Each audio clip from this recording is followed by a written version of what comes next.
मित्रांनो नमस्कार. आपलं शासन हे कृषी पर्यटनाला चालना देण्यासाठी आणि कृषी पर्यटन केंद्र सुरू करण्यासाठी तब्बल 30% अनुदान देत आहे. आता यासाठी कृषी पर्यटन केंद्र सुरू करायचं असेल तर त्याची नोंदणी कशी आणि कुठे करायची, त्याबाबतचं अनुदान आणि कर्ज कसं मिळवायचं, तसंच कृषी पर्यटन केंद्र सुरू करण्यासाठी काय निकष आहेत आणि त्यासाठी कोणकोणती कागदपत्रे आवश्यक आहेत याबद्दलची सविस्तर माहिती आज आपण या व्हिडिओच्या माध्यमातून घेऊयात. तत्पूर्वी आपण आपल्या शासन निर्णय JR या चॅनलवर नवीन असाल तर चॅनलला सबस्क्राईब करा आणि बेल आयकॉनला प्रेस करा, म्हणजे असेच नवनवीन माहिती पूर्ण व्हिडिओ आपल्यापर्यंत सहज पोहोचतील. मित्रहो, कृषी पर्यटन केंद्रांना शासनाकडून नोंदणी प्रमाणपत्र मिळते, ज्यामुळे बँकांकडून कर्ज मिळणे सोपे होते आणि त्या अंतर्गत विविध योजनांचा लाभ घेता येतो.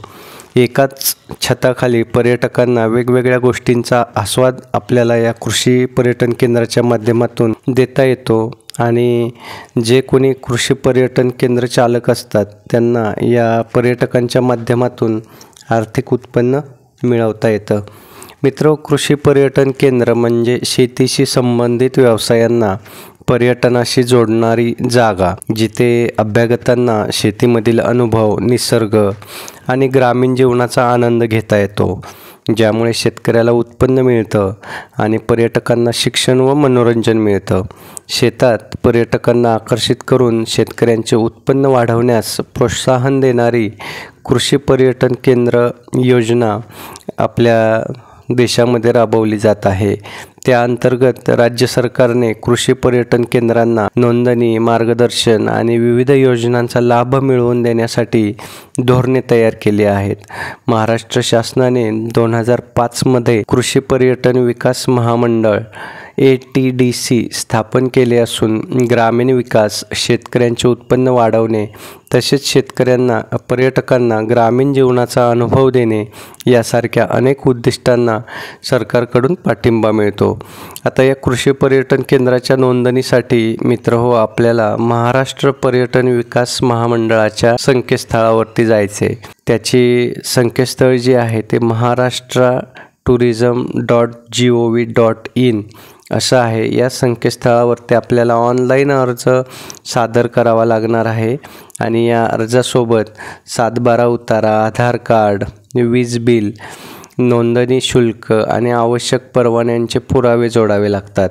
अर्ज प्रक्रिया पूर्ण झाल्यावर पर्यटन संचालनालयामार्फत छाननी केली जाते आणि आवश्यक असल्यास प्रमाणपत्र मिळतं.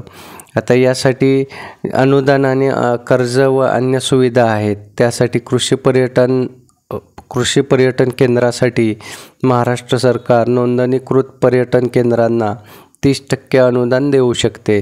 तसेच महाराष्ट्र पर्यटन विकास महामंडळ MTDC आणि सहकारी बँकांकडून 10% व्याजदराने कर्ज मिळते. तर नोंदणी केल्यास विविध शासकीय योजनांचा लाभ मिळतो. आता आपल्याला कृषी पर्यटन केंद्र सुरू करायचं असेल तर त्याबाबतचा सगळ्यात महत्त्वाचा निकष म्हणजे किमान 1 एकर शेतीयोग्य जमीन आवश्यक आहे आणि त्यासाठी आवश्यक असणाऱ्या कागदपत्रांमध्ये आपल्या जमिनीची कागदपत्रे, 7/12 उतारा, 8 असेल, आधार कार्ड, पॅन कार्ड आणि वीज बिल यांसारखी कागदपत्रे आपल्याला त्यासोबत जोडावी लागतात.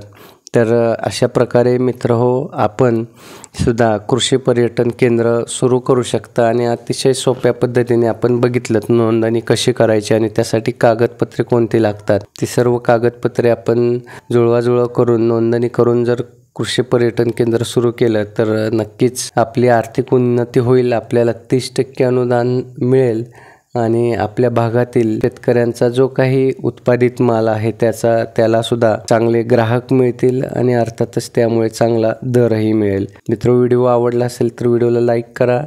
तसंच आपण आपल्या शासन निर्णय JR या चॅनलवर नवीन असाल तर चॅनलला सबस्क्राईब करून बेल आयकॉनला प्रेस करा. तसंच आपल्या काही शंका असतील तर त्या शंका या व्हिडिओच्या कमेंट बॉक्समध्ये विचारा.